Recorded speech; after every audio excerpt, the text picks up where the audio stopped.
Buenas noches.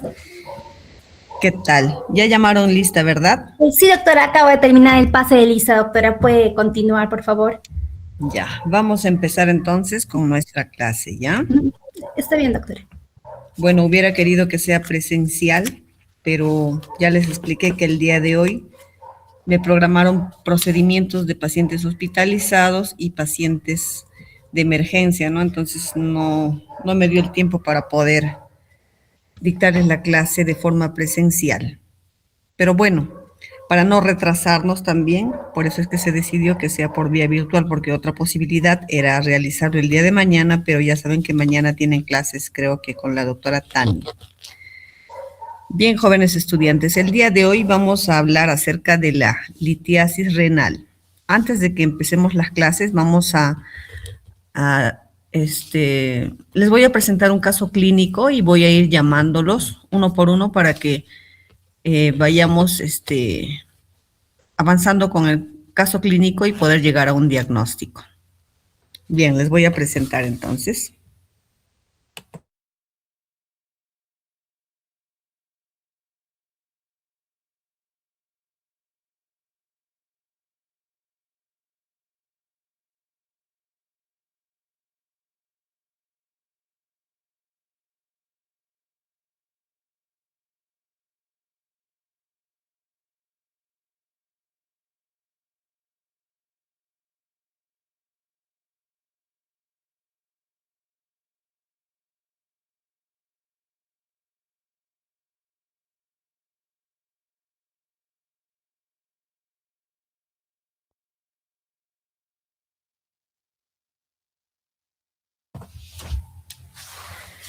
Bien, jóvenes, ¿se ve mi pantalla? Sí, doctora, así se observa. Ya. A ver, un momentito. Listo. Entonces, el día de hoy vamos a hablar acerca de la litiasis renal. Es una patología bastante frecuente en nuestro medio. Bien, acá tenemos un caso clínico. Yo les voy a leer y vamos a ir completando con cada uno de ustedes, ¿ya? Bien, este caso está relacionado con el tema que vamos a desarrollar el día de hoy. Paciente mujer de 45 años refiere tiempo de enfermedad de 3 días. Refiere que inicia enfermedad con dolor abdominal en región de flanco derecho, de tipo cólico muy intenso, irradiado a región lumbar derecha, asociado a malestar general, por lo que se automedica con diclofenaco intramuscular, con lo cual calma el dolor. 4 horas después del inicio de enfermedad, la paciente presenta sensación nauseosa y vómitos de 4 a 5 veces al día, aproximadamente 500 mililitros. Un día después presenta dolor abdominal con las mismas características que el día anterior, asociado a malestar general, sensación de alza térmica, disminución del apetito y persistencia de los vómitos, aproximadamente 4 a 5 veces al día al inicio de contenido alimentario y luego de contenido biliar, aproximadamente 400 mililitros al día, por lo que acude a emergencias de e-salud. Como antecedente tenemos litiasis renal en el 2025, itus a repetición. Bien, con estos datos, yo voy a ir llamando a algunos estudiantes para que me digan cómo sería la ectoscopía de esta paciente. Y ya yo les voy a ir explicando y vamos a ir agregando el examen físico.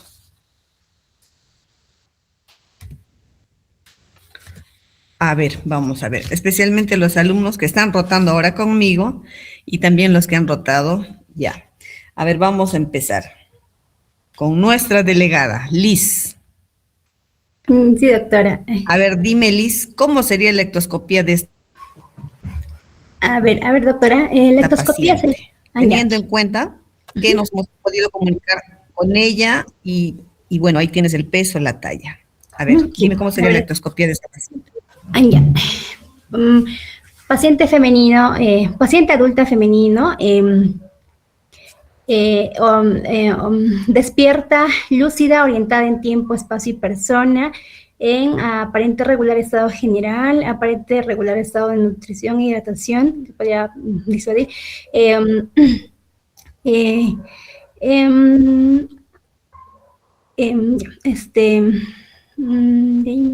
Bueno, facies pálida, con facies pálida, ventilando espontáneamente, sin ayuda de oxígeno.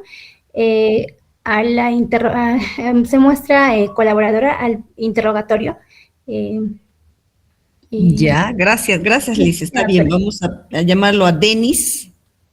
¿Qué más agregaríamos de acuerdo a estos síntomas, Denis? ¿Está Denis o no está? Sí, doctora, buenas noches. Hola, Denis. ¿Se me escucha, no, doctora? Sí, sí te escucho. Ya. O sea, ya no repitas lo que dijo Liz, solamente agrega algo que de repente ella se haya equivocado, de acuerdo a lo que estamos viendo, pues, ¿no? Acá de acuerdo a los síntomas de la paciente. Está despierta, lúcida, orientada en tiempo, espacio y persona, pero ¿qué más podríamos agregar a lo que dijo tu compañera Liz? Los síntomas, bueno, aparte de la endoscopía, podemos ver los síntomas principales que tienen. Pero primero tenemos que hacer la endoscopía completa. ¿Qué cosa le agregarías? O de repente en las funciones vitales, ¿cómo crees que estaría esta paciente? ¿Cómo crees que estaría su frecuencia cardíaca, su frecuencia respiratoria? O sea, yo les pongo un ejemplo. Si acá tendríamos un paciente que tiene tos, dificultad para respirar, entonces de repente yo pondría que está polipneica, de repente que no satura, de repente que está con cánula binasal. Pero en este caso, con estos síntomas de esta paciente, ¿algo más que tú quisieras agregar, Denis? A lo que dijo. ¿Podría estar taquicárdico, doctora? Ajá, muy bien, podría estar taquicárdica, ya, vamos a poner una frecuencia cardíaca de 128, ya, muy bien. Listo, gracias, Denis. Seguimos con Kedin. ¿Está Kedin? Sí, doctora, buenas noches. Hola, Kedin. Doctora, corrigiendo... ¿Qué más podemos agregar? Corrigiendo la lectoscopía, tal vez, doctora, podemos decir que tiene mal estado de hidratación, porque ahí tiene náuseas y vómitos, ¿no? Así es, eso es lo que quería que me digan. Muy bien, Kedin. Seguimos con Catherine. ¿Algo más que agregar? ¿Catherine está? Doctora, buenas noches. Hola. Aparte de lo que he ido mencionando, creo que ectoscópicamente ya nada más, solo fascia dolorosa, que creo que no lo comentó Liz. Bueno, ajá, bien, estamos yendo bien. Entonces, completando aquí nuestro caso clínico, sería el examen físico: paciente despierta, lúcida, orientada en tiempo, espacio y persona, en aparente, regular estado general, regular estado de nutrición, mal estado de hidratación, puede estar con facies dolorosa, en decúbito dorsal activa, y también podría estar febril, ¿no? Porque dice sensación de alza térmica en la historia clínica y de repente a la emergencia puede llegar con fiebre, ¿ya? Entonces ya tendríamos ahí nuestra ectoscopía y nuestras funciones vitales. Tendríamos que tener una frecuencia cardíaca, les dije, de 138, ¿ya? Una frecuencia respiratoria de 28. Entonces también agregaríamos a la ectoscopía que es una paciente que está polipneica, ¿ya? Ahora, al examen físico, a ver, ¿qué encontraríamos al examen físico? Vamos a seguir con nuestros alumnos que están rotando. Teo. Doctora, buenas noches. Hola. Teo ya rotó, creo, con nosotros, ¿no? No, doctora, di examen. Ay, ay, ay. Doctora, lo que encontraríamos ante la exploración física sería lo más significativo, una puñopercusión positiva. Ah, ya, pero empezamos desde arriba. Ya en la ectoscopía hemos visto el estado de conciencia, Bueno, ya hemos visto las mucosas secas, luego nos vamos al aparato cardiovascular. ¿Cómo estaría el aparato cardiovascular? Como habíamos mencionado, doctora, podría haber taquicardia y por fiebre, ¿no? Claro, entonces en Eh, el examen físico, cuando tú evalúas el aparato cardiovascular, ¿qué pondrías? Frecuencia cardíaca, taquicardia, le mediría la frecuencia, doctora. Pondríamos aparato cardiovascular, ruidos cardíacos rítmicos de buena intensidad, taquicárdicos. Claro, doctora, ruidos cardíacos de buena intensidad, rítmicos. Listo. Eh, Ya, hay nada más. Gracias, Teo. Seguimos con Wilber Antonio. ¿Está?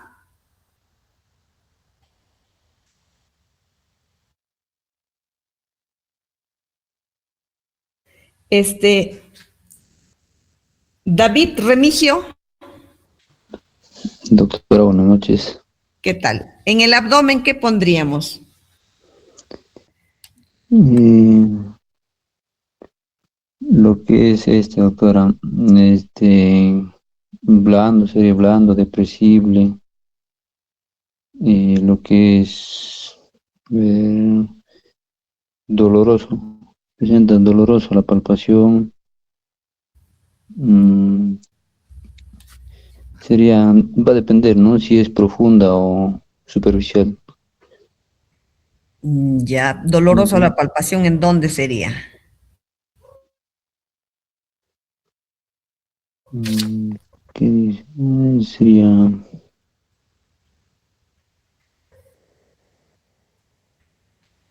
Puntos renoureterales.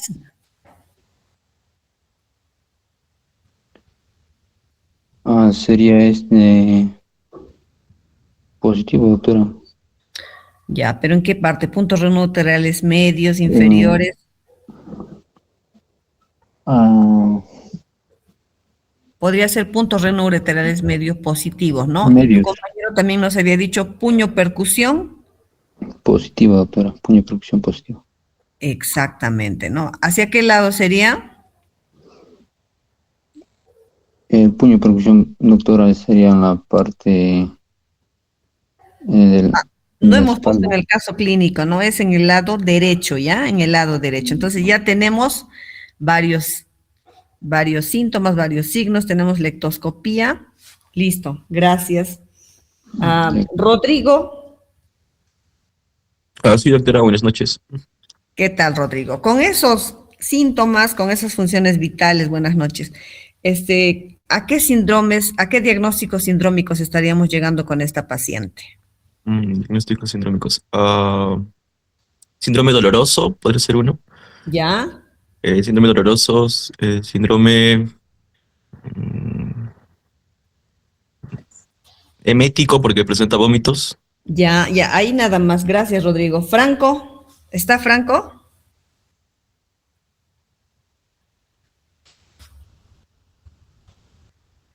Marco Antonio.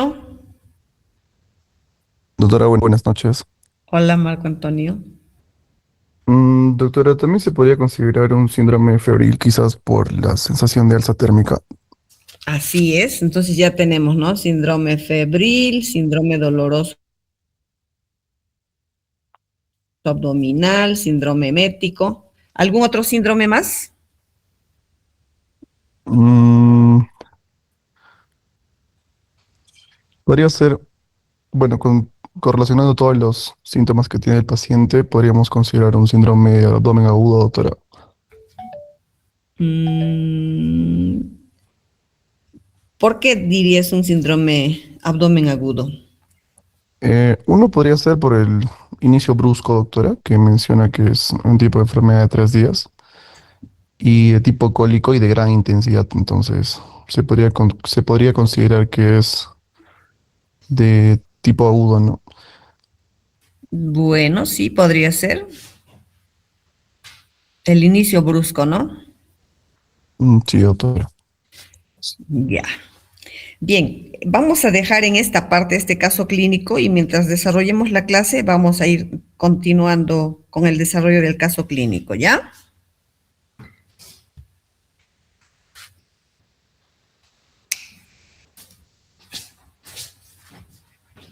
Está bien, doctora. Bien, gracias entonces. Vamos a continuar con la clase, ¿ya?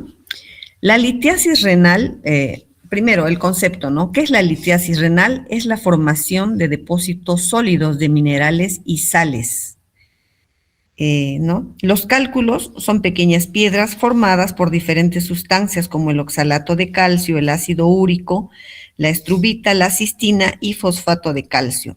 El 80% de los cálculos están compuestos por calcio. Entonces, ¿qué es la litiasis renal? Es la presencia de litos en alguna parte del tracto urinario, ¿no? Puede ser en los riñones, en las cálices, puede ser en los uréteres, puede ser en la vejiga o en la uretra. ¿Ya?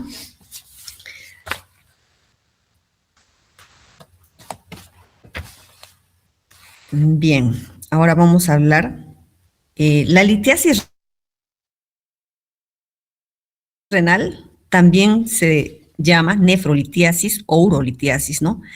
Es una patología muy frecuente a nivel mundial. Afecta más o menos del 5 al 12% de la población mundial.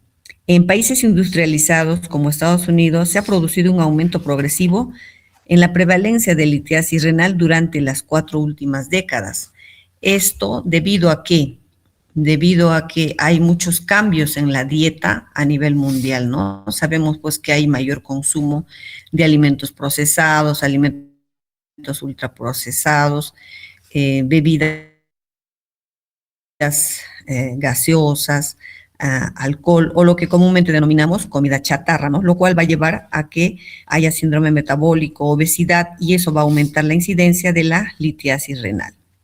En el Perú afecta más o menos del 5 al 10% de la población y es una de las patologías urológicas más frecuentes, ¿no? Obviamente que estos pacientes pues van a presentarse en establecimientos desde primer nivel de atención, segundo nivel, y cuando ustedes sean serumistas van a tener la oportunidad de ver este tipo de pacientes, ¿no?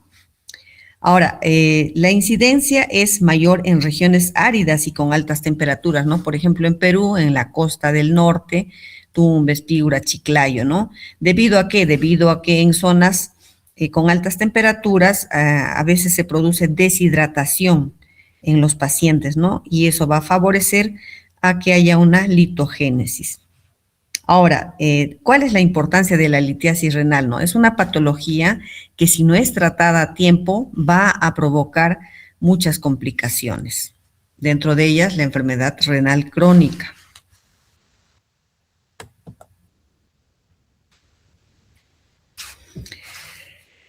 Hablando de la epidemiología,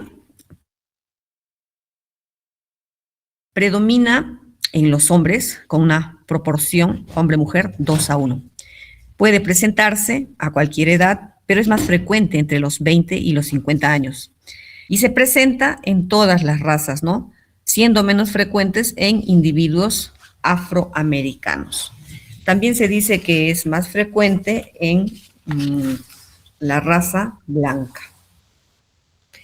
La litiasis renal, como les había mencionado, pues es una patología muy frecuente y puede presentarse en varios escenarios clínicos, ¿no? Por ejemplo, cuando ustedes tengan la oportunidad de evaluar a esos pacientes, puede ser que un paciente llegue a la consulta externa por, digamos, otra sintomatología y nosotros le pedimos algunos exámenes auxiliares y entonces va a ser un hallazgo casual, ¿no? Igualmente, puede presentarse como una emergencia, como ya hemos visto en nuestro caso clínico, ¿no? Puede presentarse como un cólico renal o también puede presentarse ya como una complicación, es decir, con una infección, con una pielonefritis, con una infección urinaria, puede presentarse de esa manera. ¿Ya? Entonces, como estamos viendo, son pacientes que pueden venir por la consulta externa o por emergencia.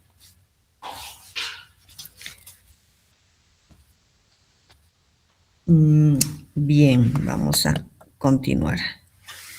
Dentro de la patogenia de la litiasis renal, vamos a ver pues que hay, o sea, hay muchos mecanismos que no están bien estudiados, ¿no? La patogenia de la litiasis renal es multifactorial, ¿no? Es decir, hay varios factores de riesgo. Y a la vez esto involucra alteraciones en mecanismos físico-químicos y biológicos que regulan la solubilidad de la orina, ¿no? No todos los aspectos de la formación de los cálculos renales están bien o son bien conocidos, ¿no? Ni tampoco el sitio exacto donde se inician estos procesos. La formación de un cálculo renal requiere, pues, necesariamente que la concentración de la sal formadora exceda su solubilidad en la orina, ¿no? Es decir, de que haya un estado de saturación o de sobresaturación, ¿no? Dependiendo de la especie predominante de la sal formadora, ¿no? Para eso, pues, va a influir también el límite de la solubilidad, el pH de la orina, ¿no? Entonces, la etapa inicial de la formación de un cálculo es la aparición. Ay, se pasó. Es la aparición de la fase sólida, ¿no? O nido de cristales de la respectiva sal, ¿no? Puede haber cristales de una misma especie que forman el nido, entonces en ese caso se va a hablar de nucleación homogénea. Sin embargo, en una solución compleja, como es la orina, hay diferentes tipos de cristales, ¿no? Y estos pueden arrastrar la precipitación de otros de distinto tipo. Y esto último se llama o se denomina nucleación heterogénea. Y ha sido demostrada para la precipitación de cristales de oxalato de calcio, ¿no? Inducida por cristales de urato monosódico o de fosfato de calcio. También debemos saber de que existen algunos factores inhibidores de la cristalización, ¿no? Y que en estos procesos puede haber un déficit de inhibidores de la cristalización. Entonces, estas sustancias están presentes normalmente en la orina y actúan adhiriéndose a los sitios activos de los génesis. El citrato y el magnesio corresponden a los inhibidores mayormente demostrados, ¿no? Finalmente, estos factores secundarios va a haber también otros factores secundarios como anomalías anatómicas, las infecciones que están presentes o también algunas drogas que son poco solubles y que también pueden conducir a que se formen cálculos, ¿no? Entonces, dentro de la patogenia tenemos pues la saturación, la nucleación y teniendo en cuenta la alteración del pH urinario, ¿no? Va a haber cálculos que se van a formar en un pH ácido, como los cálculos de ácido úrico, y va a haber cálculos que se van a formar principalmente en pHs alcalinos, ¿no? Como los cálculos de estrubita. Bien, dentro de la etiología de la litiasis renal, va a haber varios tipos de factores que van a producir litiasis, ¿no? Tenemos primero factores dietéticos y de estilos de vida. Dentro de ellos, el más importante es la falta de hidratación, ¿no? Es decir, cualquier paciente que no tenga ningún antecedente genético ni ninguna patología de fondo puede hacer cálculos a los riñones. Por ejemplo, ustedes, ¿no? Dejan de tomar líquidos y con el tiempo pueden formar cálculos, y más si es que consumen, digamos, alimentos con exceso de sal, si es que hacen abuso de proteínas animales o están en obesidad. Entonces, hay que tener en cuenta que la hidratación es muy importante, ¿no? Cada día las personas deben consumir más o menos de 2 a 3 litros de agua. Por ejemplo, cuando hace mucho calor tenemos sed, pero también es más fácil que nos deshidratemos. Ahora, cuando estamos en climas fríos, y ahora, por ejemplo, en Ayacucho hace mucho frío, igual las personas dejamos de tomar líquidos por el frío, ¿no? Entonces hay que tener en cuenta que si no tomamos líquidos así como debe ser, podemos formar cálculos. Entonces, dentro de los factores dietéticos, Uno es la falta de hidratación, otro es el exceso de sal. Una dieta alta en sodio aumenta la cantidad de calcio que los riñones deben filtrar, elevando el riesgo de cálculos. Igualmente tenemos el abuso de proteínas animales, ¿no? El consumo excesivo de carne, pollo, pescado, huevos, puede aumentar el ácido úrico y disminuir el citrato en la orina, y el citrato es un elemento pues que previene la formación de litos, ¿no? Tenemos también alimentos ricos en oxalatos. El exceso de espinacas, frutos secos, chocolate puede promover la formación de cálculos de oxalato. Igualmente tenemos la obesidad. La obesidad, el sobrepeso, altera el pH de la orina y se asocia con un mayor riesgo de formación de cristales.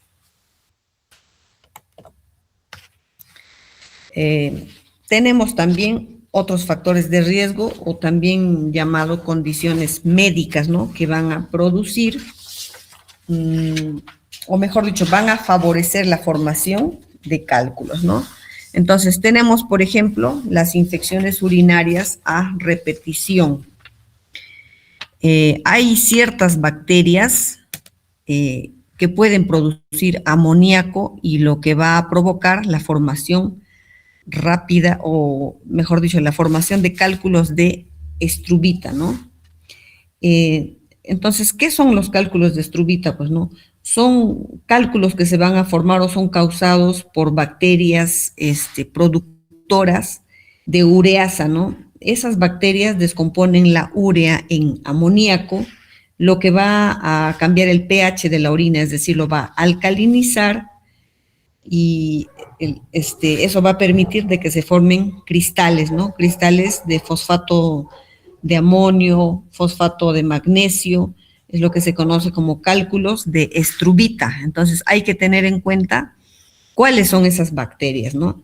Las bacterias más comunes asociadas a la formación de cálculos de estrubita son, pues, por ejemplo, el Proteus mirabilis, la Klebsiella, la Pseudomonas aeruginosa, la Providencia, el estafilococo, y finalmente el Corynebacterium urealyticum. Ay, Dios, se me olvidó. Ya. Luego tenemos las enfermedades digestivas, ¿no? Tenemos varias enfermedades que también van a promover la formación de litiasis renal, ¿no? Por ejemplo, padecer de la patología que se llama enfermedad de Crohn va a favorecer la litiasis renal, o también el haber tenido una cirugía de derivación gástrica puede afectar la absorción de calcio y agua, y eso va a promover la litiasis renal, ¿no? Ahora, la enfermedad de Crohn y las derivaciones gástricas pues van a alterar la anatomía y la función normal del tracto digestivo, lo que va a interferir con los procesos naturales de absorción, de asimilación, ¿no?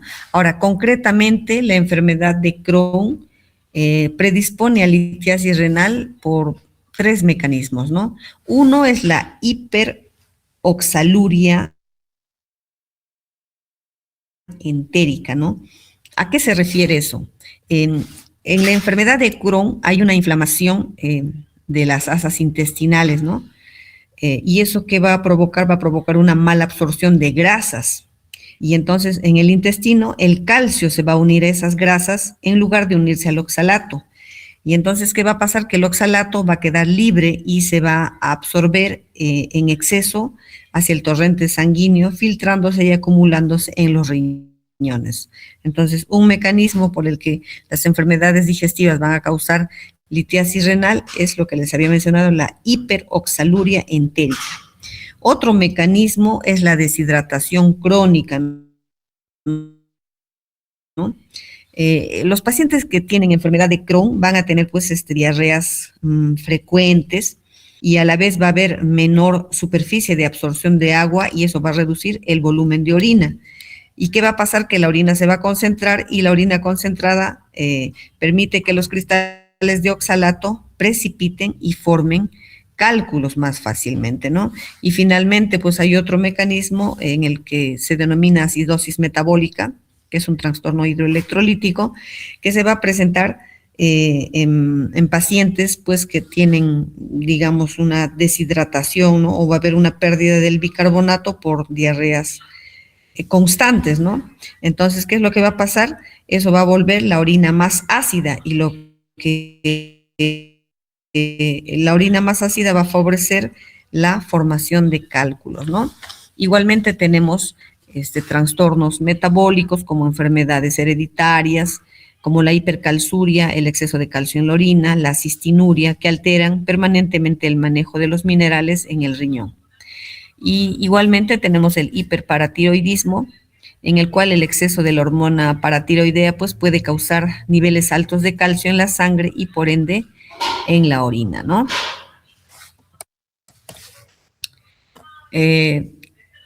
Como siguiente factor de riesgo tenemos también antecedentes familiares y genéticos, aunque esto no es tan frecuente, ¿no? Pero se dice de que la genética juega un rol importante, ¿no? Es decir, si tú tienes algún familiar cercano que haya sufrido de litiasis renal, tienes una probabilidad mayor de desarrollar cálculos en el riñón. Ahora, tenemos aquí un cuadrito donde tenemos diferentes tipos de cálculos, por ejemplo, cálculos de calcio, cálculos de estrubita, cálculos de ácido úrico, cálculos de cistina, ¿no? Ay, esto está que se... Ya. Por ejemplo, acá tenemos cálculos de calcio, podemos tener cálculos de oxalato de calcio, cálculos de fosfato de calcio. ¿Qué enfermedades o cuáles son los factores de riesgo? Por ejemplo, para formar cálculos de oxalato de calcio tenemos la hipercalciuria, la hiperoxaluria, la hipocitraturia. Para formar cálculos de cristales de fosfato de calcio tenemos la hipercalciuria también, la hiperfosfaturia, la hipocitraturia. Ahora, por ejemplo, para los cálculos de estrubita, que les habíamos mencionado que las infecciones urinarias frecuentes que son causadas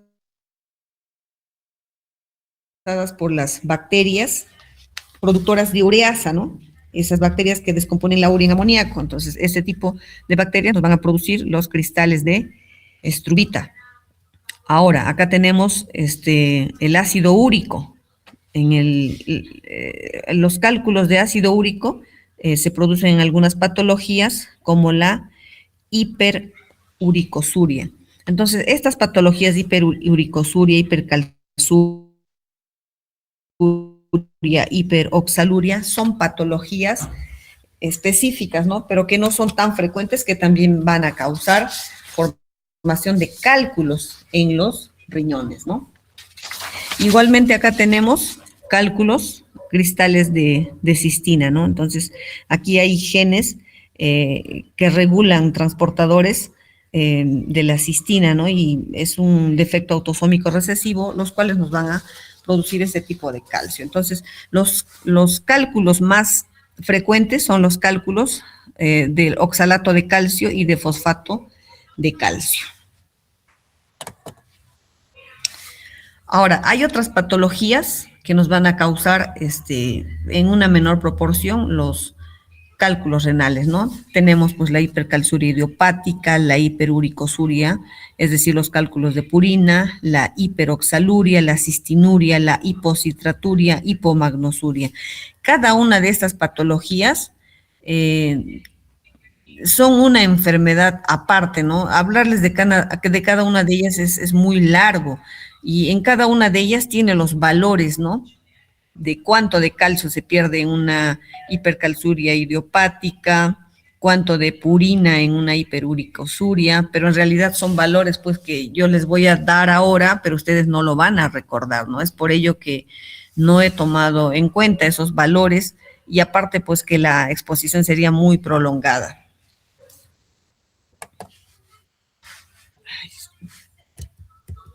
Bien. Vamos a hablar del cuadro clínico de la litiasis renal. Esto es bastante importante, ¿ya? ¿Por qué? Porque de acuerdo a ello vamos a dar el manejo. En el cuadro clínico de la litiasis renal lo hemos dividido como cólico nefrítico, como hematuria y como síntomas de infección, ¿no? Es decir, un paciente con litiasis renal puede venir a la emergencia como un paciente con cólico o un paciente con síntomas de infección, ¿no? Puede venir con ITU, con síntomas de una ITU, puede venir con síntomas de una pielonefritis y desencadenar en un shock séptico. Ahora, un cólico nefrítico. ¿Cómo es un cólico nefrítico? ¿Cómo es que ustedes van a diagnosticar, no? Porque cuando un paciente viene a la emergencia con dolor abdominal, puede ser un dolor abdominal médico o un dolor abdominal quirúrgico, ¿no? Y para ello, el relato del paciente y el examen físico nos va a llevar a realizar el diagnóstico adecuado. Entonces, ¿cómo es un cólico nefrítico? ¿Qué lo caracteriza, no? Un cólico nefrítico es un dolor que se presenta en mi abdomen, dependiendo, ¿no? Si es en el riñón derecho o en el riñón izquierdo. Entonces, es un dolor de inicio brusco, de inicio súbito, ¿no? Que se presenta en el hemiabdomen. Si es que el cálculo está en el riñón derecho, entonces el dolor se va a presentar en el hemiabdomen derecho. Y ese dolor, en algunos casos, se va a irradiar hacia la región lumbar y en algunos casos hacia los genitales, ¿no? Es de inicio brusco, es muy intenso, ¿ya? Incluso está acompañado de agitación psicomotriz, náuseas y vómitos. Y también puede haber una distensión abdominal por el iliorreflejo. Ahora, ¿por qué se produce este cólico nefrítico? Cuando tenemos un cálculo en el riñón y ese cálculo puede desplazarse desde la pelvis renal, digamos, hacia los uréteres, ¿qué es lo que va a producir? Va a producir una obstrucción, digamos, a nivel del uréter, ¿no? Y eso que va a producir de que la orina ya no va a fluir desde el riñón hacia la vejiga. O sea, va a haber como una obstrucción, ¿no? Que no permite el avance de la orina. Y esa obstrucción va a producir pues un aumento de la presión intraluminal y a la vez una distensión, ya sea del uréter o de la cápsula renal, ¿no? Y la irritación de las terminaciones nerviosas de la vía urinaria, y por eso es que se va a presentar ese dolor. Luego también tenemos otro síntoma, la hematuria. Al desplazarse el cálculo, la piedrita, por las vías urinarias. Por ejemplo, imagínense un cálculo de 8 milímetros que va a desplazarse por el uréter. Entonces, al desplazarse por el uréter va a lesionar las paredes y eso va a producir una hematuria. Entonces, esa hematuria puede ser una hematuria franca o una hematuria leve e incluso a veces puede presentarse con coágulos. Entonces, esta también es otra forma de presentación, ¿no? Ahora, digamos que hay un cálculo que se queda en el tercio medio del uréter derecho. Entonces, ¿qué es lo que va a pasar? La orina ya no va a poder avanzar hacia la vejiga y se va a ir acumulando retrógradamente. ¿Y qué nos va a causar? Nos va a causar una hidronefrosis en el riñón, ¿no? Y al haber acumulación de líquido, eso puede favorecer de que haya una infección urinaria, una pielonefritis, y entonces el paciente ya se va a presentar con fiebre, se va a presentar con sensación nauseosa, con vómitos, y si es que esa infección aumenta, pasa al torrente sanguíneo, el paciente incluso puede presentarse como un shock séptico, ¿no? Con taquicardia, con un paciente polipneico o con la presión baja. Entonces ya sería un shock séptico. Entonces, de esa manera se puede presentar un paciente con litiasis renal. Ahora, ¿cómo vamos a realizar el diagnóstico de un paciente con litiasis renal, no? Siempre que hablamos de alguna patología, mencionamos que lo más importante es la historia clínica. Ya tenemos ahorita un caso clínico que vamos a terminar de resolver. Entonces, en la historia clínica vamos a recoger pues la forma de inicio de la enfermedad, que en este caso sería brusco, ¿no? Si es que fuese un cólico renal. o igualmente si es que fuese una infección causada por la obstrucción de un cólico en el uréter. Va a haber dolor, fiebre, malestar, disminución del apetito, todos los signos y síntomas, ¿no?, que caractericen a una enfermedad. Entonces, una vez que yo tengo la sospecha clínica, tengo que pedir los exámenes auxiliares, ¿no? Entonces, si estoy sospechando de una infección urinaria, tendré que pedir pues el examen de orina y a la vez el urocultivo. Claro que cuando yo ya estoy sospechando de un examen, de una infección urinaria, yo puedo estar empezando un tratamiento empírico, pero ya el urocultivo también va a estar avanzando, ¿no? Igualmente, pues tengo que pedir un hemograma completo, un perfil renal, factores de coagulación. El hemograma completo me va a permitir ver si hay una leucocitosis. Imagínense que sea una infección o que sea un shock séptico, va a estar totalmente alterado, ¿no? Puede tener de repente leucocitos en 15.000, en 20.000 con desviación izquierda. Ahora, si es un paciente que ha tenido muchos vómitos, también el perfil renal va a estar elevado, va a haber una elevación de la urea, creatinina. Ahora, si es un paciente con shock séptico, hasta va a haber factores de coagulación, ¿no? Y imagínense un shock séptico con falla multiorgánica, va a estar totalmente alterado, el hemograma, incluso puede haber plaquetopenia. Ahora, si solamente es un paciente que tiene cólico renal, el hemograma va a estar normal, el perfil renal también va a estar normal, los factores de coagulación igualmente, ¿no? Entonces, aparte de pedir un hemograma completo, el perfil renal, el examen de orina, también vamos a pedirle exámenes auxiliares imagenológicos, ¿no?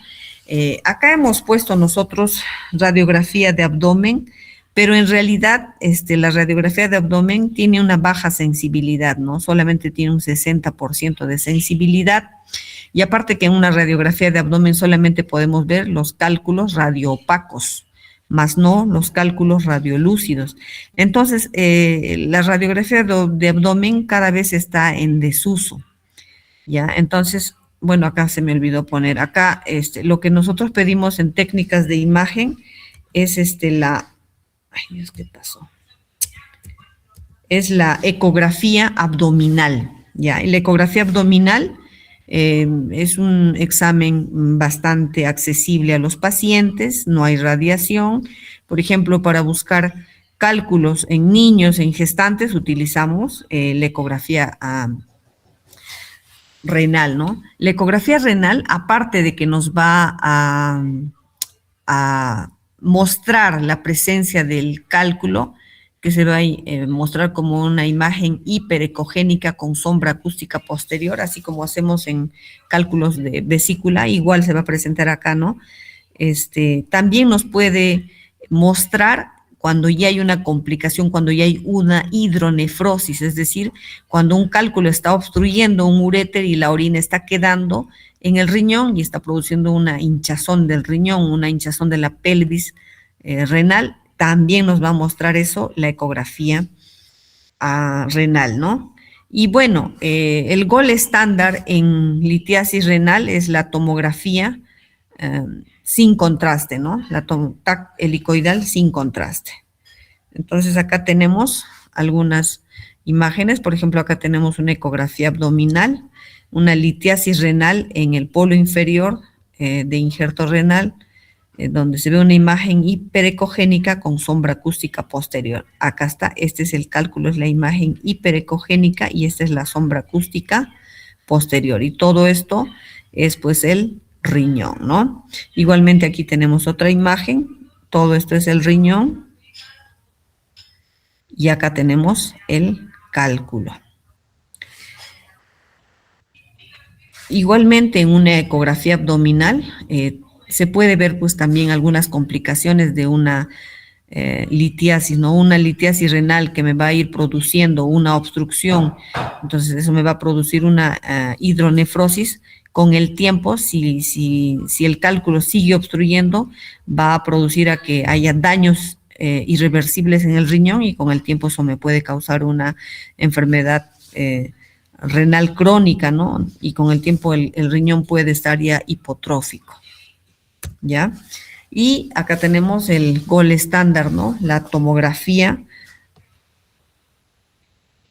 Acá tenemos, por ejemplo, los riñones y acá tenemos los uréteres, ¿no? Acá tenemos un cálculo justo en la entrada hacia la vejiga y esto nos está produciendo una hidronefrosis en este riñón, si hacemos la comparación con el otro. Bueno, esta imagen se ha movido un poquito, igualmente acá tenemos las imágenes de los riñones y acá tenemos en el uréter, ¿no? En el tercio distal tenemos un calculito. Ahora, cuando tenemos en realidad que es urotac, ¿no? Una tomografía de riñones. Cuando nosotros pedimos una tomografía, nos va a salir el tamaño del cálculo, la ubicación, si es que ya nos está produciendo hidronefrosis. Y el tamaño del cálculo y la ubicación es importante para el manejo, porque un cálculo que está aquí a la entrada hacia la vejiga, el tratamiento va a ser diferente a un cálculo que esté en el tercio superior de los uréteres, ¿no? Igualmente, el tamaño va a depender. Si es un cálculo menor de 5 milímetros, el tratamiento va a ser diferente a si es un cálculo de 8 milímetros. Entonces, acá tenemos una tomografía con diferentes ubicaciones, ¿no? Acá tenemos cálculos en el riñón, en la pelvis renal, tracto urinario superior. Acá tenemos cálculos ureterales y acá tenemos cálculos en el tracto urinario inferior. Entonces, de acuerdo a todo esto, va a ser el tratamiento, el manejo que se va a dar al paciente. Ahora, tenemos aquí, esto bueno, lo he hecho como un apartado, pero en realidad ya hemos hablado, ¿no? Hemos hablado de las litiasis de estrubita, que son causados por bacterias como el Proteus, ya hemos hablado de eso. También hay litiasis relacionadas con fármacos, hay algunos fármacos que producen pues litiasis, ¿no? Tenemos el indinavir, tenemos el triamterene, las sulfonamidas, ¿no? Y tenemos también algunas malformaciones congénitas del tracto urinario que van a favorecer la producción de cálculos en los riñones.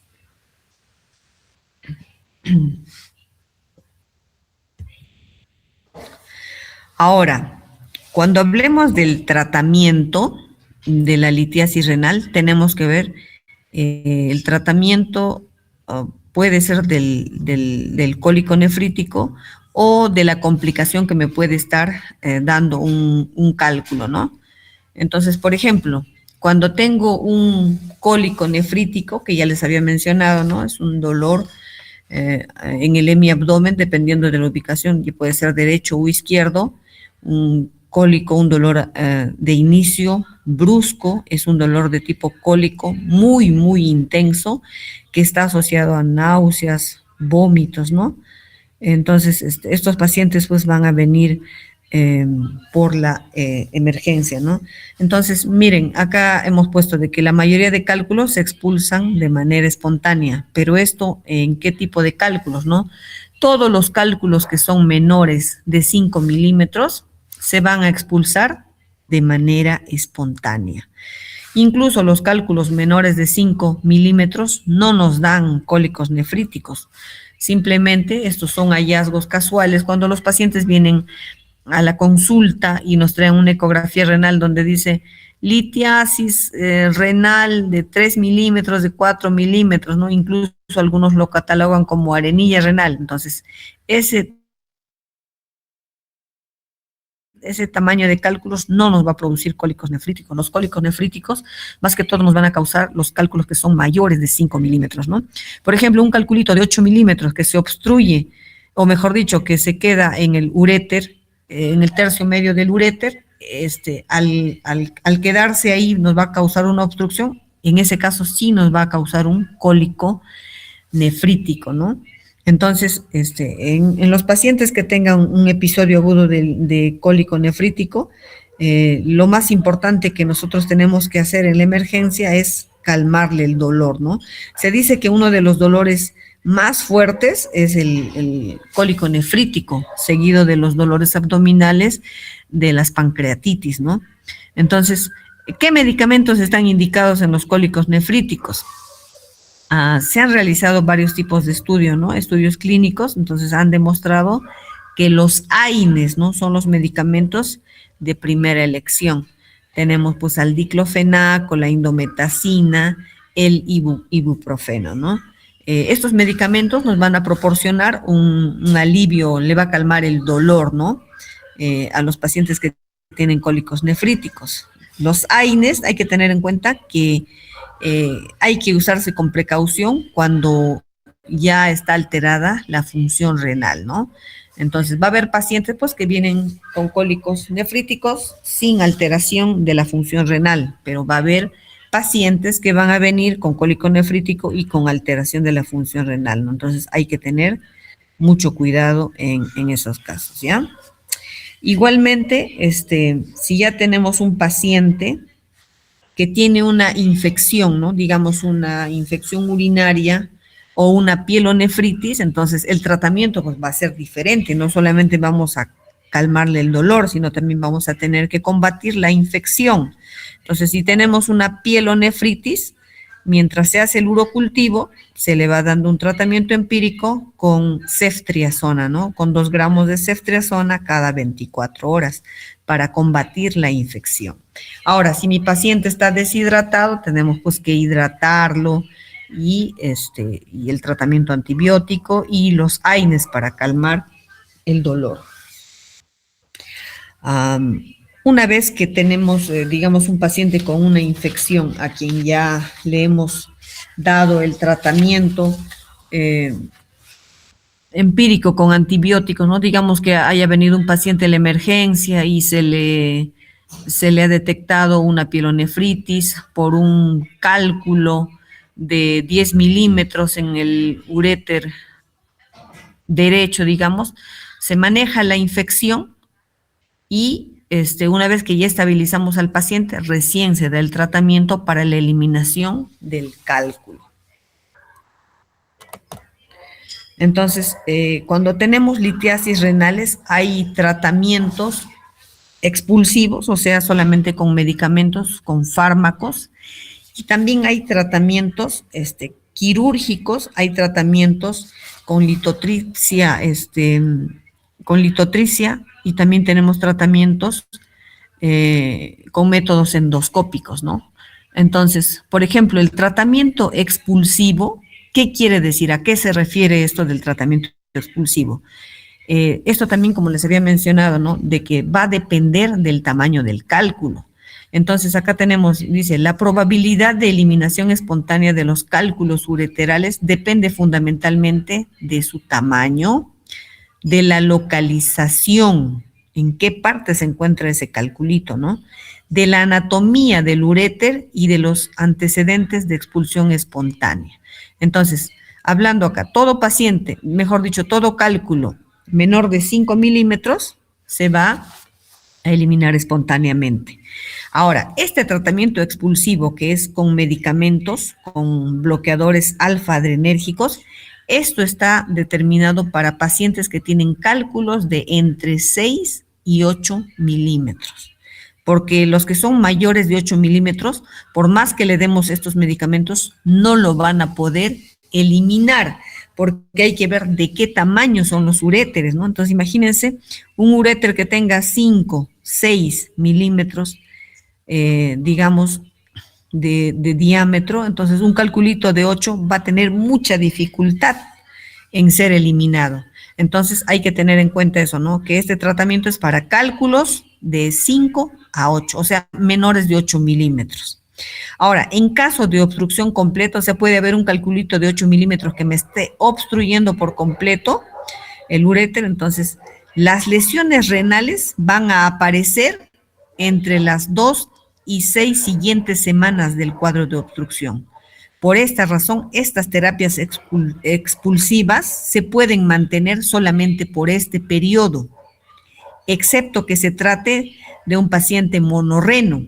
O sea, si hay un paciente que tiene un solo riñón, no vamos a esperar esto, ya tenemos que dar otras terapias, porque puede causar una hidronefrosis y después una insuficiencia renal aguda y hasta perder el riñón. Igualmente, si tenemos pacientes que tienen cólicos subintrantes, ¿no? ¿Qué quiere decir un cólico subintrante? Es un cólico refractario al tratamiento. O sea, ¿qué es lo que pasa? Tú le das su analgésico, le das su AINE, le aplicas su medicamento por vía intramuscular, por vía endovenosa y no mejora. ¿Por qué no mejora? Porque a veces el cálculo está obstruyendo totalmente y entonces hay una contracción del músculo, de los músculos, ¿no? Para tratar de eliminar el calculito y no se puede, entonces tienen cólicos que no mejoran, ¿no? Y también imagínense un paciente que tiene alguna alteración en los uréteres o en la vía urinaria que altere la expulsión del cálculo, ¿no? O que exista alguna complicación, por ejemplo, si tiene infección, si hay anuria, si hay deterioro de la función renal, en esos casos no está indicado. Esto está indicado, como ya les había mencionado, si tenemos un paciente con infección, primero hay que tratar la infección. Una vez que ya ha mejorado la infección, vamos a dar este tipo de tratamiento y simplemente vamos a esperar de 2 a 6 semanas. O sea, más o menos un mes y 2 semanas más, ¿no? Si en ese tiempo no logra expulsar ese cálculo, ya vamos a pasar a otra terapia. Ahora, ¿cómo son las indicaciones? ¿Cómo es el tratamiento de este tratamiento expulsivo, no? Primero, debemos decirle al paciente que aumente la ingesta de líquidos, que supere los 2 o 3 litros al día. Entonces, si ya tenemos un pacientito que ha sufrido una pielonefritis, ha sido hospitalizado, durante la hospitalización se le aplicó sus antibióticos, ¿no? Dependiendo, si solamente fue una pielonefritis, habrá recibido pues ceftriaxona, pero si ya fue un shock séptico con falla multiorgánica, entonces ya de repente ha recibido antibióticos de amplio espectro, ¿no? Como el meropenem. Entonces, digamos que una paciente ha sido hospitalizada por 10 días por un shock séptico, punto de partida urinario. Entonces ya recibió el tratamiento antibiótico, ya salió del cuadro séptico infeccioso, pero nos quedamos con que el paciente tiene su cálculo, ¿no? Entonces, una vez que ya no tiene la infección, damos este tratamiento expulsivo. Y entonces, ¿cómo es? Primero tiene que tomar líquidos, más de 3 litros al día, para que haya una diuresis mayor a 2 litros al día, ¿no? Luego le vamos a dar sus antiinflamatorios no esteroideos y el tratamiento de elección son los beta bloqueadores alfa 1 adrenérgicos, ¿no? Como la tamsulosina. Ya, ahora, este medicamento tamsulosina es conocido especialmente por los pacientes que tienen hiperplasia benigna de próstata, ¿no? Entonces hay algunas veces que dicen, entonces la tamsulosina también le vamos a dar a las mujeres, también se le da, varones o mujeres que tengan cálculos menores de 8 milímetros, entonces se le da la tamsulosina, incluso algunos autores dicen cálculos menores de 7 milímetros, ¿no? Entonces, ¿qué es lo que va a causar esto? La tamsulosina va a disminuir el peristaltismo uretral, ¿no? Y con eso va a hacer a que el cálculo vaya descendiendo poco a poco. Y como segunda opción tenemos los calcioantagonistas. También provocan relajación de la musculatura lisa ureteral, ¿no? ¿Y cuánto se le da? Es el nifedipino a 30 miligramos por día por 20 días. La tamsulosina también se da a 0.4 miligramos por día por 20 a 30 días. Ahora, si yo ya le he dado a mi paciente tamsulosina por 20 días y le hago un control, le hago un urotem y el cálculo que estaba en el tercio superior del uréter derecho ha descendido hasta el tercio inferior, pero no ha sido eliminado, entonces ya tengo que ver otras opciones de tratamiento. Acá tenemos la litotricia extracorpórea por ondas de choque, ¿no? Esto ya es para cálculos mayores de 8, se dice que de 8 hasta 15 milímetros, ¿no? Entonces, pero también hay algunas indicaciones, ¿no? Esta litotricia extracorpórea también es para cálculos que están en los 2/3 superiores del uréter. Entonces, ¿qué es lo que pasa? El paciente es como un aparatito, ¿no? Es como un aparatito por donde se emiten ondas de choque. Entonces, digamos, el paciente está en ese aparato, es así como un tomógrafo, ¿no? El paciente está echado, entonces se le aplica las ondas de choque hacia los cálculos, ¿no? ¿Y qué es lo que pasa? Esas ondas de choque van a fragmentar los cálculos, ¿no? Así como se ve en la imagen, acá hay calculitos grandes, digamos de 12 milímetros. Entonces, al fragmentarse los cálculos ya van a ser pues pequeños, ¿no? Pueden ser de 2, 3 milímetros y de esta forma se van a eliminar. Ahora, cuando tenemos un calculito que está en el, acá tenemos, en el tercio inferior del uréter, entonces ya no se le puede aplicar la litotripsia extracorpórea, ¿no? Porque ya está en la cavidad pélvica. Entonces, en esos casos hay otro tratamiento para este tipo de cálculos.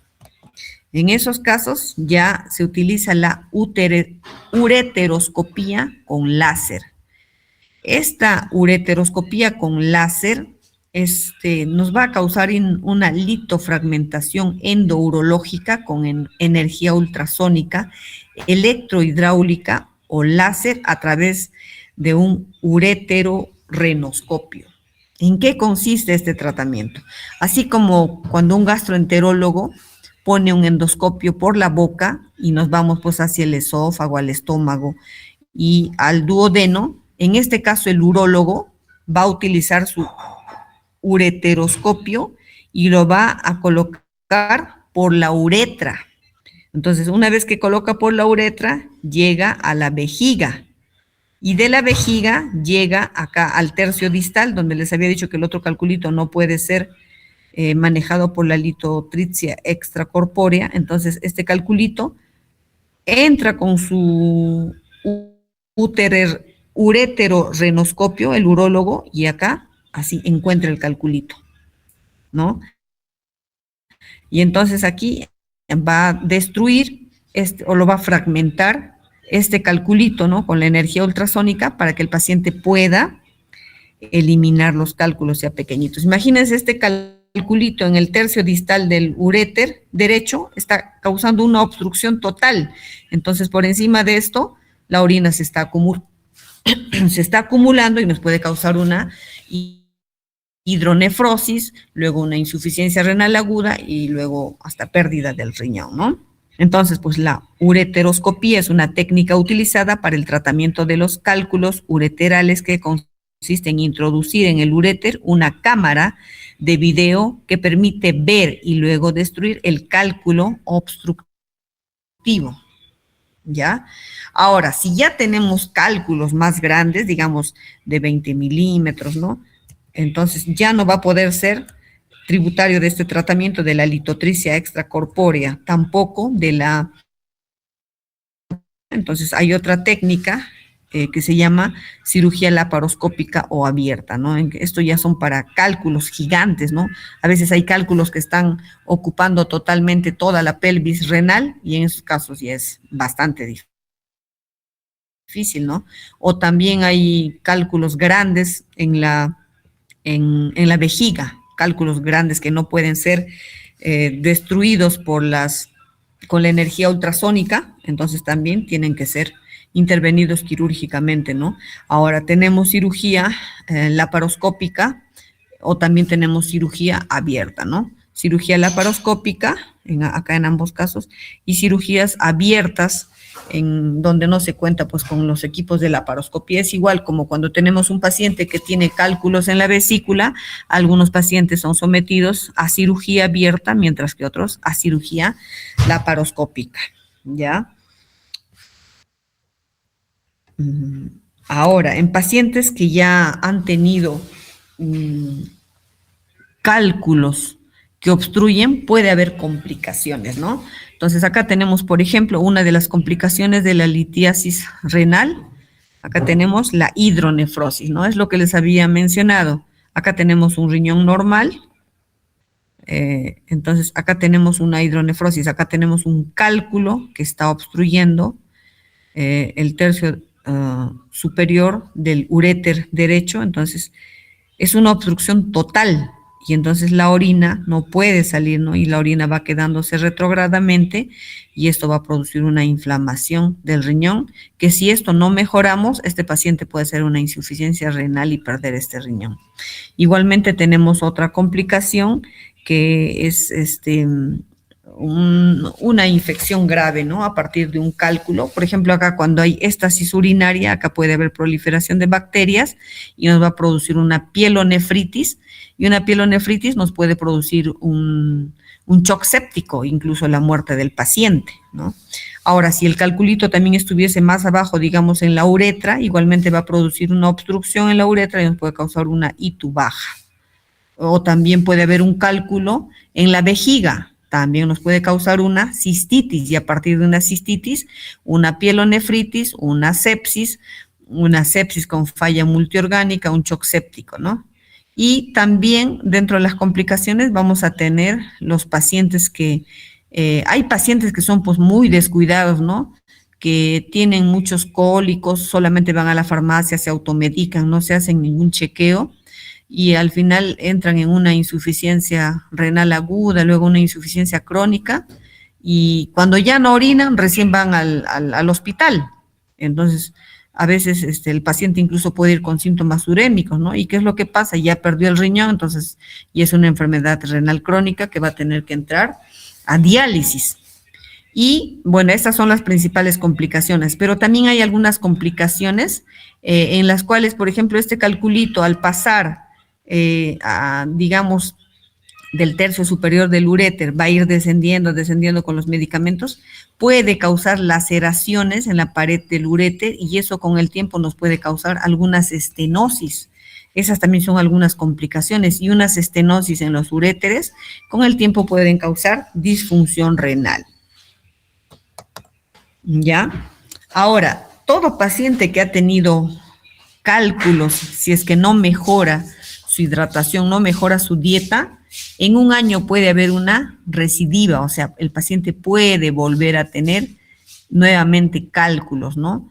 Entonces, la formación de los cálculos está influenciada por factores genéticos, como ya lo hemos visto, por factores ambientales, como la dieta, los estilos de vida, las infecciones. Entonces, ¿qué debemos hacer? Debemos reducir los factores de riesgo para el desarrollo de litiasis, ¿no? Y de esa forma vamos a prevenir la enfermedad. Ahora, dentro de las recomendaciones dietéticas, ya hemos mencionado, ¿no? Tiene que ser primero el consumo de agua, más de 2 litros al día, luego el bajo consumo de sal, el bajo consumo de proteínas, o sea, no debemos exceder las carnes rojas en nuestra dieta. Igualmente, las bebidas azucaradas, las gaseosas, ¿no? Son sustancias que nos pueden aumentar la predisposición a hacer cálculos. Ahora, bueno, acá ya hemos puesto lo de los líquidos, ¿no? También el consumo de frutas y verduras es muy beneficioso, independientemente del tipo de litiasis, debido al elevado contenido natural de citrato y de álcali, ¿no? Ahora, la obesidad y el sobrepeso son factores de riesgo de la litiasis. Bien, muchas gracias. Pero ahora vamos a continuar con nuestro caso clínico. Este caso clínico, a ver, acá está. Nos habíamos quedado, ¿no? En síndromes. Entonces, miren, siempre que nos presentan casos clínicos nos dicen, bueno, este paciente presentó tal cosa ya. Esta paciente llegó a la emergencia de salud. ¿Qué es lo que pasa, no? Entra, es atendido por el médico, y el médico de emergencia no le evalúa a la paciente, simplemente toma sus datos de historia clínica, su relato cronológico, no le toma las funciones vitales, y simplemente como le ve un poco deshidratada, el médico le da su cloruro, y entonces la paciente pasa a tópico para que sea hidratada por vía endovenosa. Mientras la enfermera le canaliza, la paciente está conversando con la licenciada, y la paciente le menciona que va a ir pues a los servicios higiénicos, y cuando la paciente se va a los servicios higiénicos, pierde la conciencia en los servicios higiénicos y es encontrada por el personal de salud. O sea, miren, va con estos síntomas, entra a emergencia, le atiende el médico de emergencia, no le evalúa, no se da cuenta que está taquicárdica, no se da cuenta que está polipneica, simplemente le indica una hidratación. Entonces, eso es un error muy común en nuestro medio, ¿no? Es por ello que todos los alumnos nosotros les enseñamos a que todo paciente, sea en consulta externa y con mayor razón, sea en la emergencia, debe ser evaluado, ¿ya?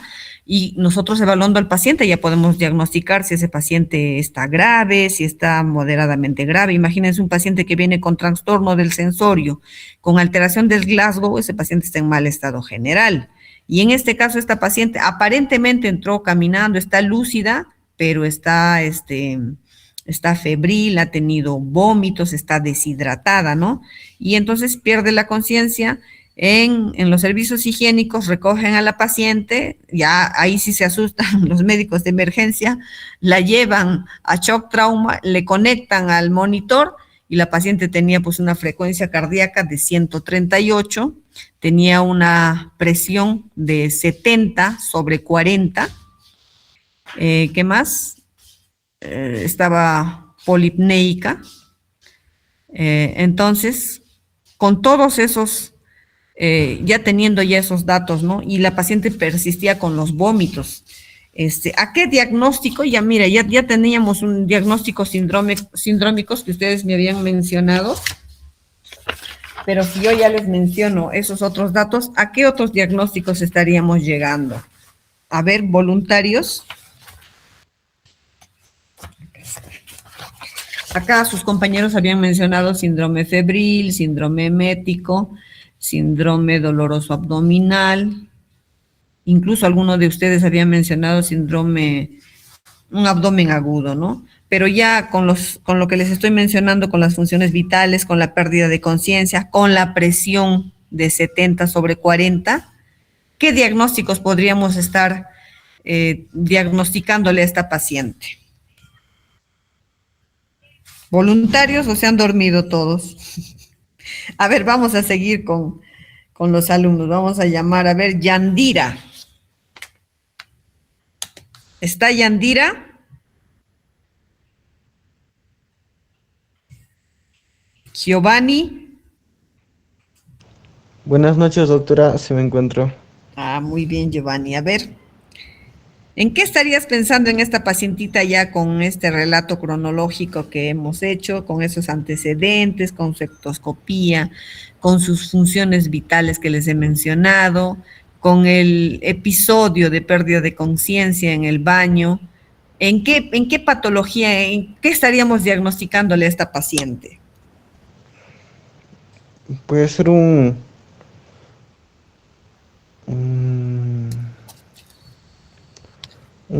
cólico biliar, doctora.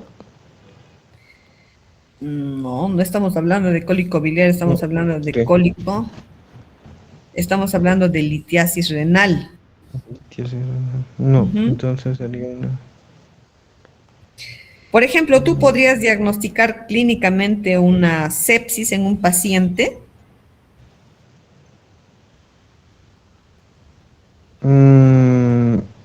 Clínicamente, tal vez la fiebre, doctora, me puede guiar hacia una sepsis, una infección tal vez generalizada. Ya.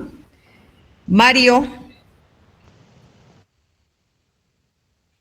Doctora, buenas noches. ¿Podría ser un shock séptico, doctora? A ver, ¿por qué? ¿Cuál sería tu sustento para que sea un shock séptico? Primero porque la paciente ya tenía un cuadro de infeccioso por la fiebre Ya. y a la vez porque luego la paciente perdió la conciencia Ya. y también por la hipotensión. Ya, Hailey, bien. ¿Alguien más que quiera opinar?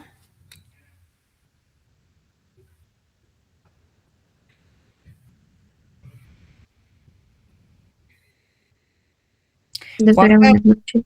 a ver, hola, Nasdi, ¿no? Sí, doctora, pues un cólico renouteral,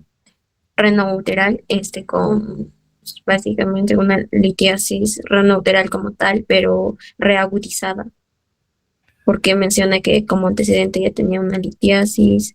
Además, la paciente viene con un dolor típico, bueno, dicen un dolor blanco, con irritación lumbar, aparte el tiempo también que menciona hace 3 días nada más. ¿Cuál sería entonces tu diagnóstico? Litiasis renouteral. Ya, pero hemos dicho, renoureteral. ahorita que ya hemos terminado la clase, hemos dicho que una litiasis renoureteral se presenta en varios escenarios clínicos. Se puede presentar solo como un cólico, se puede presentar como una infección, o se puede presentar como una sepsis, o se puede presentar como un shock séptico. Y entonces tú solamente nos estás mencionando solo como una litiasis. No, un cólico renoureteral. Mejor dicho, como un cólico, ¿no? Y si solamente fuera un cólico y la pérdida de conciencia, ¿qué te diría? La frecuencia cardíaca elevada, la hipotensión. A ver, Catherine, gracias Nasdi. Catherine.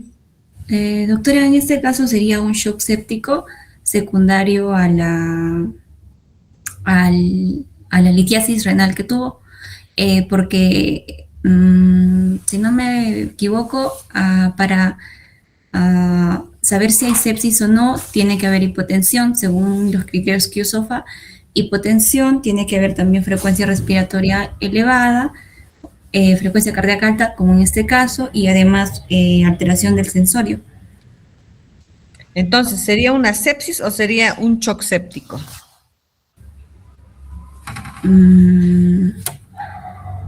Yo creo que es un shock séptico. ¿Alguien más que quiera opinar? Doctora, sería en este caso una sepsis, doctora, una sepsis secundaria de infección urinaria obstructiva.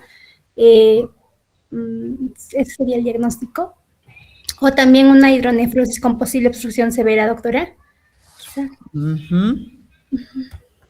Ya, Doctora, muy bien. buenas noches. También Hola, podría ser. Mario. Buenas noches, doctora. También se podría asociar con shock hipovolémico, doctora, y justo están comentando mis compañeras, ya que el pacientita también presenta vómitos que comentan, ¿no? Aproximadamente 4 a 5 veces al día. Estaría asociado a eso también, doctora. Sin embargo, sin descartar la litiasis renal obstructiva, ¿no? Claro, obviamente también hay un shock hipovolémico, pero también hay algo más, ¿no? O sea, como ya lo han mencionado tus compañeras. ¿Alguien más que quiera opinar?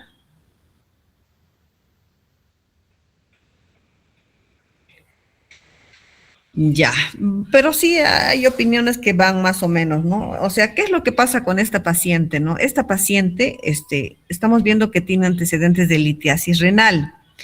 Entonces, ¿qué es lo que ha pasado, no? La litiasis renal, esta pacientita, cuando al final se le hizo todos los exámenes auxiliares, tenía un cálculo, una litiasis de 8 milímetros que estaba en el tercio superior del uréter derecho, obstruyendo, ¿no? ¿Y qué es lo que estaba causando? Estaba causando una hidronefrosis en el riñón derecho.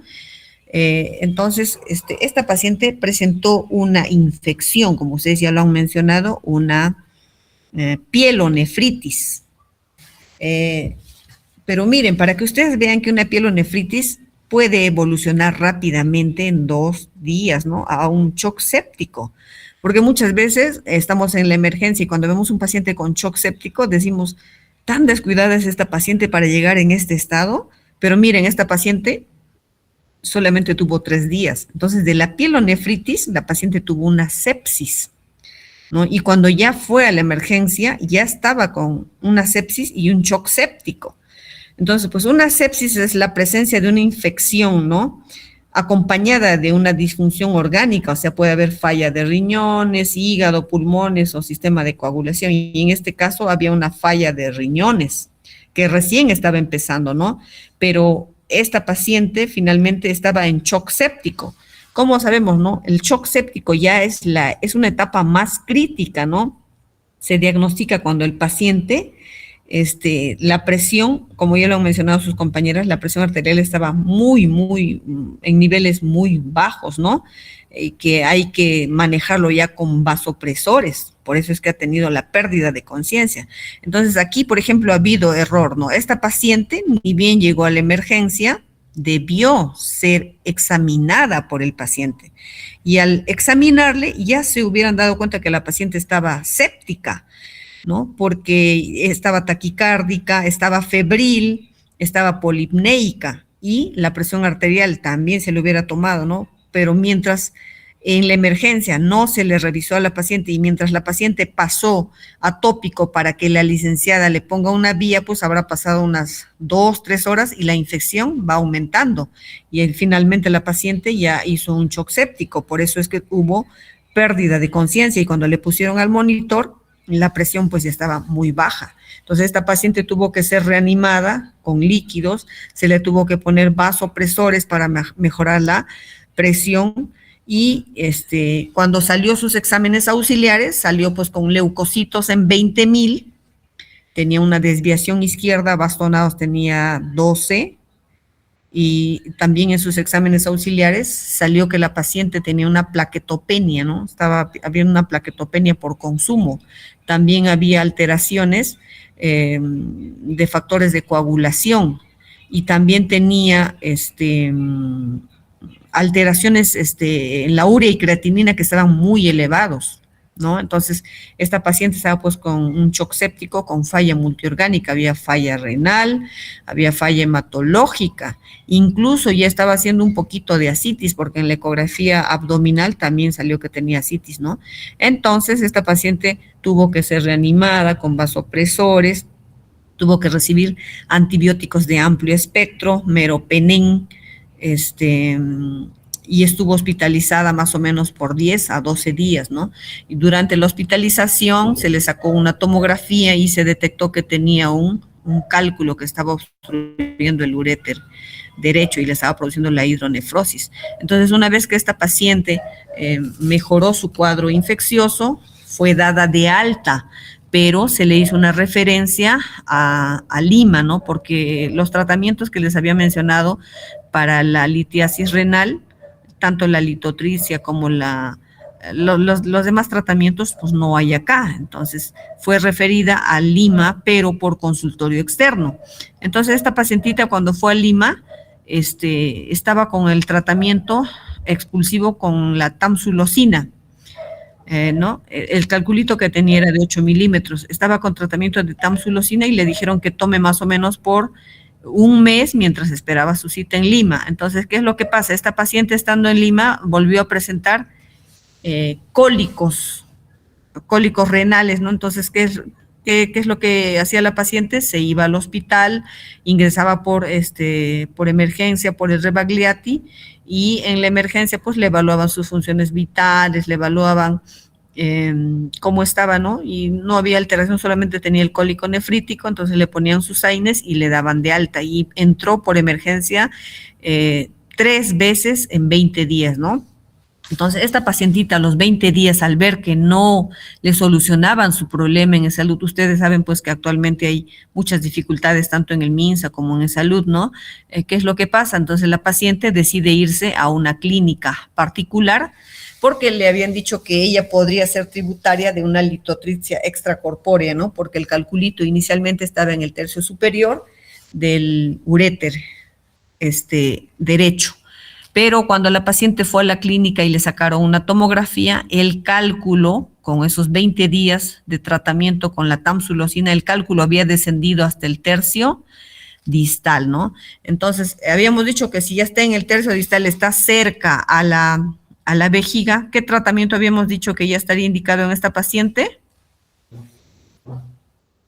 Ureteroscopia con láser Doppler. Ajá, exactamente, era tributaria, ¿no? De ese tratamiento, entonces ya le iban a hacer ese tratamiento en la clínica, pero ustedes saben que a veces los pacientes dicen, ay, ¿de qué se tratará eso? Que mejor no.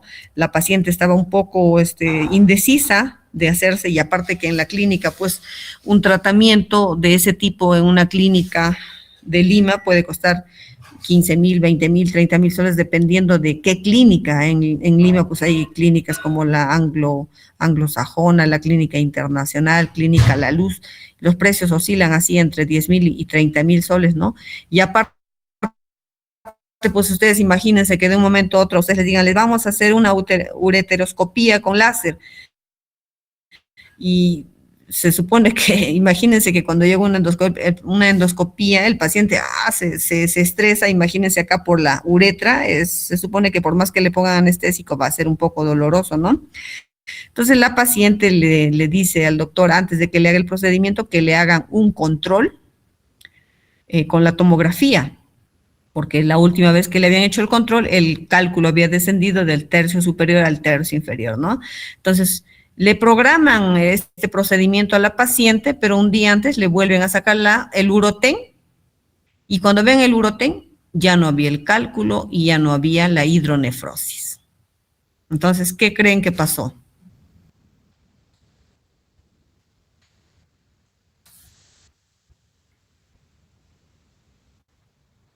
A ver, opiniones.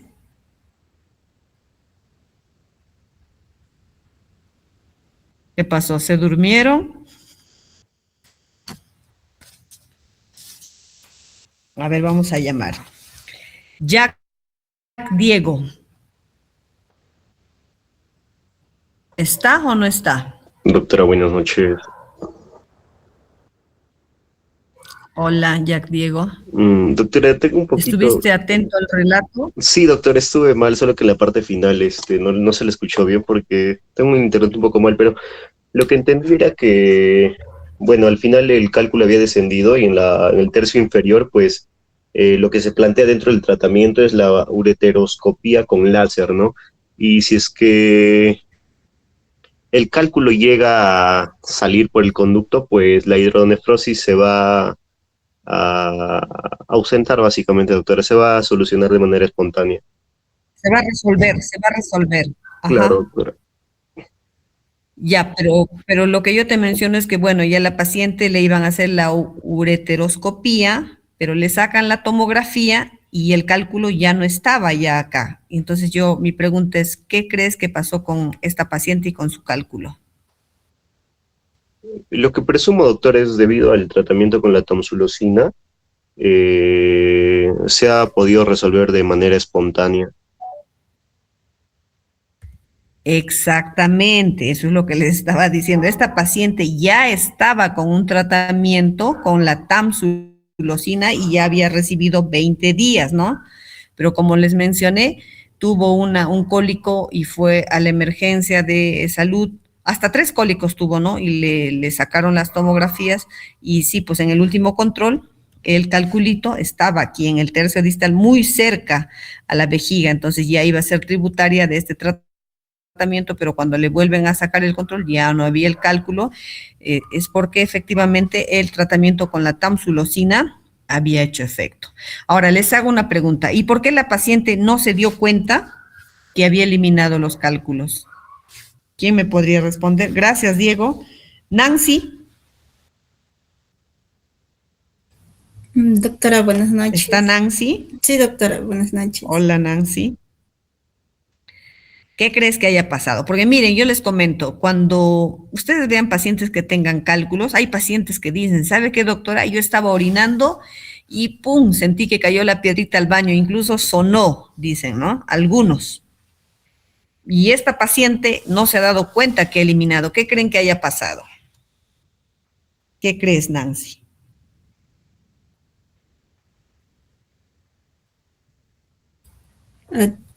Tal vez, doctora, con el tratamiento que estaba llevando, pues el cálculo se haya roto, ¿no? Y tal vez, pues como era pequeño, entre pequeños lo estaba expulsando. O durante la micción no haya estado expulsando. Claro, o sea, ajá, bien, gracias, Nancy. Sí, miren, bueno, también me olvidé de hablarles, cuando se habla de cálculos en el riñón, también se habla de la dureza de los cálculos de acuerdo a su composición, ¿no? Hay algunos cálculos que son muy, muy duros y que por eso el paciente cuando lo elimina, siente, va al baño y dice, ¿sabe qué, doctora? Sentí un dolor fuerte y ¡pum! Cayó la piedrecilla y sentí que sonó. Y a veces lo recogen y traen la piedra. Pero hay algunos cálculos que se dice, o sea, es un cálculo que son como blandos y que poco a poco se van desintegrando. Y como hemos visto acá, el tratamiento expulsivo se le dice al paciente que tome abundantes líquidos, ¿no? Y ese cálculo, digamos, tiene una consistencia blanda y a medida que va tomando el líquido, el cálculo va como decir, deshaciéndose, porque son cálculos blandos, ¿no? Y probablemente esto es lo que pasó con esta paciente, que haya tenido un cálculo que no era de una dureza muy, muy alta, entonces ha ido eliminando en pedacitos pequeños que ella no se ha dado cuenta, ¿no? Y finalmente ya pues se resolvió su caso solamente con el tratamiento expulsivo, y a pesar de que su calculito era de 8 milímetros, se pensaba que no lo iba a poder eliminar y que finalmente iba a ser tributaria probablemente de la ureteroscopía, ¿no? Pero finalmente se resolvió de una forma adecuada, ¿no? Ahora esa pacientita está siguiendo pues controles, porque como ya les he dicho, este tipo de pacientes tienden a volver a hacer cálculos más adelante, ¿ya? Bien, entonces por hoy hemos terminado con nuestra clase. Si tuvieran alguna pregunta o algún comentario.